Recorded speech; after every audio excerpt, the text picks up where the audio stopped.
We are here today to talk with legislators about 3 different really important public health issues. First, we asked our legislators to defend the Freedom to Breathe Act. Second, we want to protect kids from candy-flavored cigarettes and little cigars. And third, we got to raise the price of tobacco because we know it's the #1 thing we can do to reduce teen smoking. I think it's important for people to be involved in Day at the Capitol, especially all the youth we brought, because they need to know that they have a voice in this house. You get to meet senators, you get to experience this whole trip, and you get to voice your opinion on certain things that you wouldn't be able to do otherwise. I think it's really great to have the young folks here because they're the ones who can really change the numbers in terms of how many people are smoking.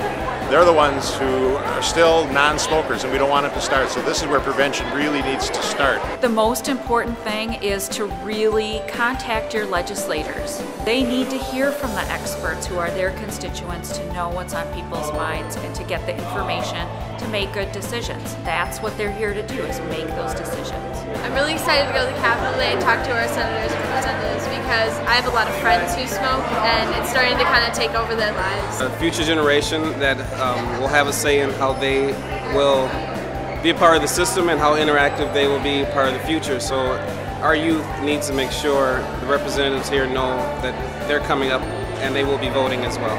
554 means the price that every man, woman, and child in the state of Minnesota pays for the excess healthcare costs related to tobacco.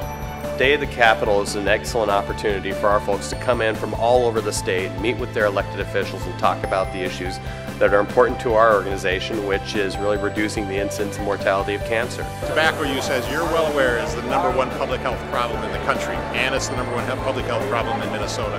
We want to be a healthy state. We want kids to be healthy, we want adults to be healthy, we want our state to be healthy. Really, when you look at tobacco cessation, it's a 3-prong approach. #1, smoke-free workplaces, smoke-free environment. We have that with the Freedom to Breathe Act. #2 is education and prevention. And #3 is raising the price of tobacco products. Outside of the Capitol, I think people need to just talk to their friends, their neighbors, the people in their family to say, tobacco use is affecting us. It's affecting our health, it's affecting our communities, it's affecting our pocketbooks.